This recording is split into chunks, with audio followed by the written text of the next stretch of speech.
Hi guys, round 2 today. I thought I'd do another one, just why not? So we're going to do another card from the Norse mythology deck. We will build a tarot spread around it. I've already just put one out. It was, like I say, it was more based on, it could be perceived as romantic, but I kind of feel like just authentic relationships in general. You know, if we can't be ourselves, what's the point?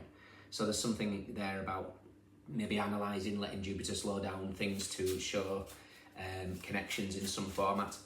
You don't have to have Jupiter in your 7th house at the moment, but that was the theme of the spread. So next one, let's do the same again. We'll take an energy and build around it. Let's do 2.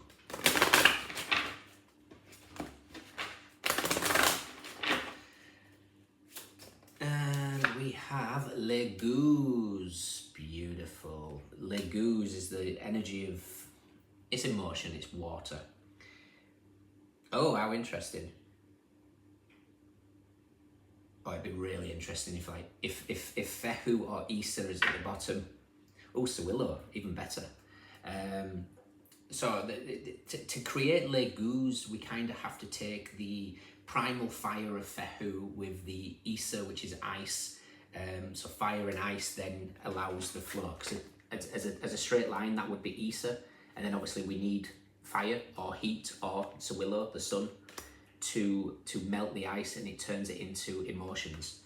This could be something that felt as if it was on ice. There's an emotion that's flowing to it. Interesting. So LAGUZ.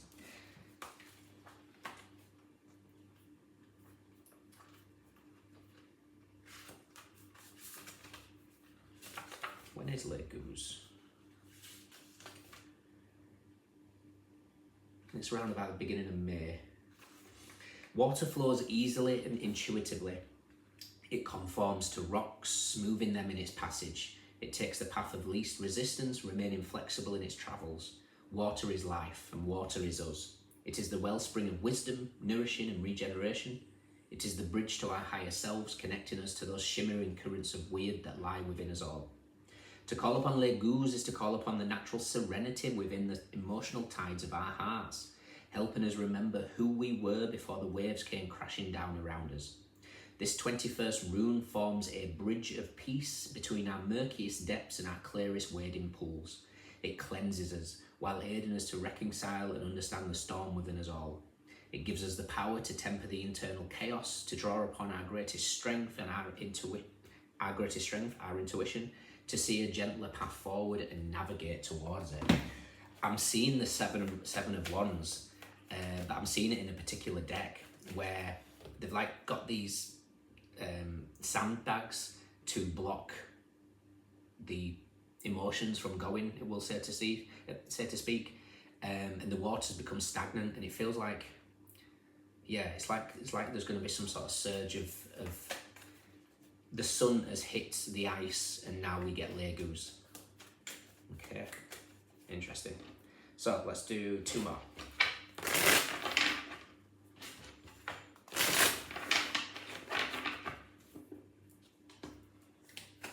Okay, LAGUZ. We have the Chariot. There's Freya. This is literally Freya. Freya rules Fehu, primal fire. Okay, so there you go. There's something significant here. Primal fire of Fehu meets Issa, creates LAGUZ. I think somebody's emotions are changing in a situation here. What situation that is, I don't know. It could be a turnaround in some format, whether it's romantic, whether it's friendships, whether it's you had one idea of a project and you've just got a change of perspective, a change of thought. Interesting, I said the word perspective because LAGUZ can be, it's almost like hung upside down in a sense, which can indicate the hangman, very Piscean, being water. But there's something here, and Chariot being Cancer, water also, but there's something here about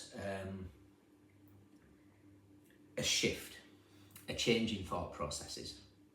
You know, I felt this way yesterday, I feel this way today. Something has turned.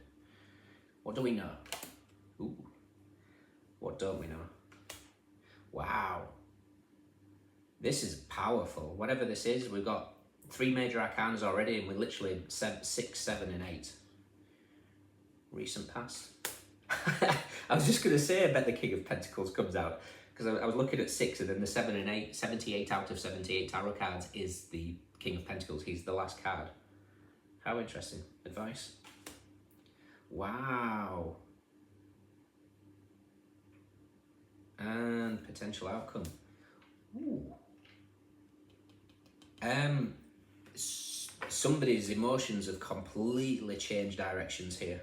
We have the Three of Swords, from pain to acceptance, the world. There's that 21 with LAGUZ. With the 9 of Pentacles, the 3 of Cups, the Wheel of Fortune, 6 of Cups, Judgment, 10 of Wands, 6 of Wands, Queen of Pentacles, 8 of Wands, the Hermit, and the Queen of Cups. Okay, somebody's feelings have dramatically shifted. This could be something that was very stubborn. Again, it doesn't have to be a romantic thing, but it would certainly suggest that way. There's this very stubborn energy of the past, and something has melted. So we've got the Chariot. What we're aware of is the Lovers. The Lovers is divine connections. It's also decisions. So there could have been a choice that was made, and maybe that choice was, you know, I make that decision, my foot is down, I'm not budging. And whoever this not budging was is budging, basically. What we're not aware of is strength. Strength is an energy of, you know, it feels like courage. It feels like, you know, something has given a particular person courage to make a change, recognizing that whatever was going on at the time was keeping them stuck. King of Pentacles is fantastic. Recent past King of Pentacles. King of Pentacles is fantastic. It's stable. It's committed. But there's something very. There's a lack of movement with him. He's done his job. He's done his work. And don't get caught in genders. He's done his job. He's done his work. He's got his mindset in a certain direction, and he's sticking with it. And something, an event, possibly, Three of Swords with the world, possibly a soul's lesson. Because if we look at the Three of Swords in the world, we've got Saturn in Libra and then Saturn. So Saturn in Libra is lessons in terms of Libra, 7th house, relationships, contracts. Could be just soul lessons. So I feel like someone's had a soul lesson and it's had them really change an outlook on something. This could be you.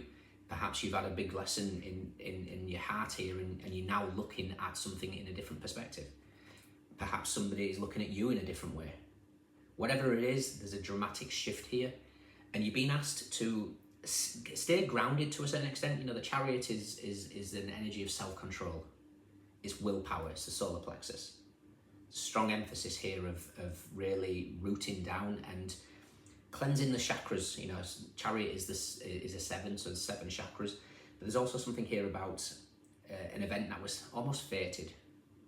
In the Akashic Tarot, card number 7 is fated meeting. Your advice is the Two of Cups. The Two of Cups is, you know, if it feels good, it feels good. There's something very, very connected here. Two of Cups with the Lovers feels a very, very strong friendship, romance, whatever it is. And then your outcome is the Magician. The Magician and the Lovers, for me, is suggesting here there is no doubt there is somebody in your environment that is, I don't want to say the word perfect, because, you know, nothing is, but as damn close to it as possible. And Two of Cups and the Magician as well is such a strong friendship bond. And how interesting that previous reading was, how can we be lovers if we can't be friends? And it feels like this is a follow-on to that, when you recognize where you've not been authentic, because that first reading might have been a completely past energy. It could have been years ago, you know, putting up with relationships even though there was no real connection or friendship to it. Whereas this is a whole different ballgame. This is what you want. This is what you've manifested. Fantastic. We're going to check out where the Empress is, because this feels like this is based on the Empress. The other one felt like it was based on the Emperor. Because if we look at the Two of Cups, it's Venus in Cancer, where the Chariot meets the Empress. Amazing. We'll also check out where Justice is as well for this Three of Swords.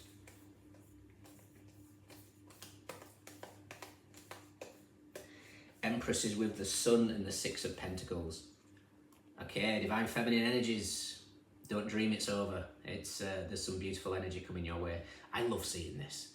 I love seeing like the Moon and the Emperor, and then the other side of that, the Sun and the Empress, because that's feminine, masculine. Moon, feminine, Emperor, masculine.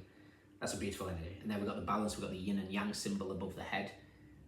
And look how we don't normally in the Six of Pentacles see equal give and take, but this is completely equal.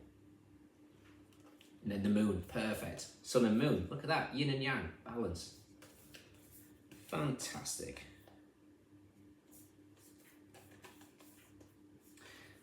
Look at that, the Seven of Wands, which is that, when I said about the different deck, it's the, oh God, what deck is it?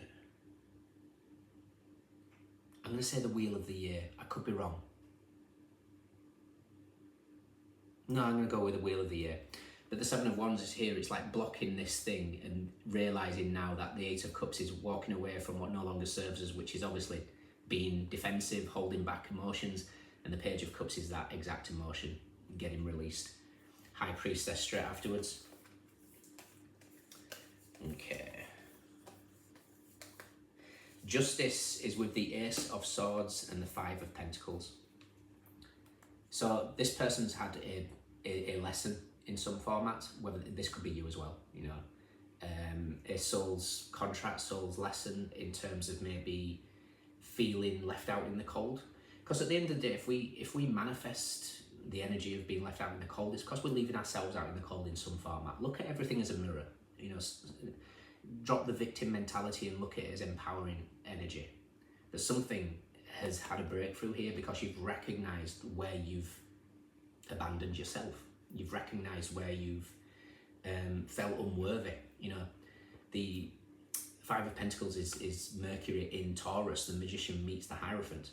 The Magician, we manifest all our desires. The Hierophant, ruler of the second house, self-worth. If we don't feel worthy, I guarantee you the universe is going to bring us exactly what we believe. If you're not worthy, you'll have the energy of things making you feel unworthy. And it's like you've had a breakthrough with something, recognizing your power possibly, and it's shifted a dynamic. Yeah, you're pulling apart the devil. Lovely.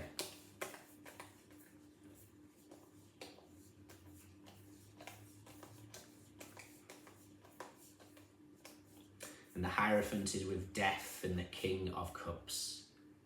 King of Cups and Death, when they're together, nobody says endings quite like that. And the Hierophant is here to say, it's like you've got this realization now that you're worthy of something special. And now, because of that, nothing's going to stop it. Fantastic.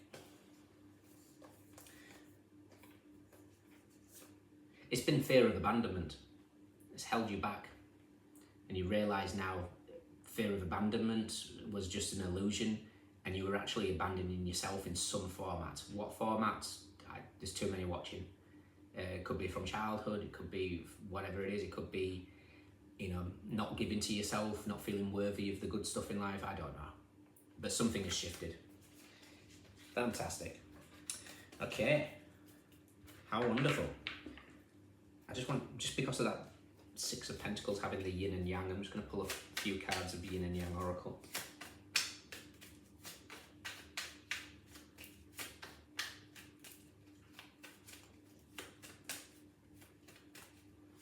So, perfect.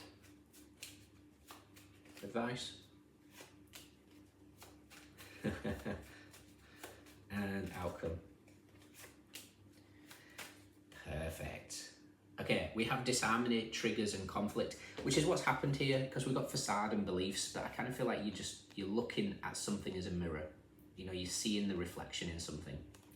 And then your advice is remember and awakening. For me, you're just remembering your power here. And then the outcome is action, courage, beginnings and Jupiter. And there's that courage that we saw with the Strength card.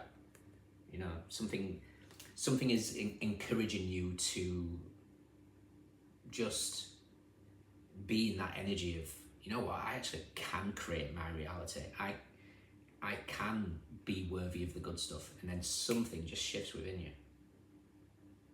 Perfect. Final card. There you go. Karma, balance, justice. There's that kind of 7th house Libra energy. Okay, guys. Fantastic.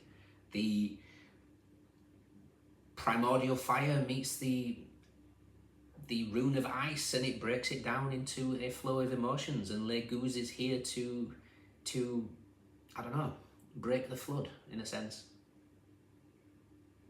Let me know if it resonates. Take care. See you soon. Bye.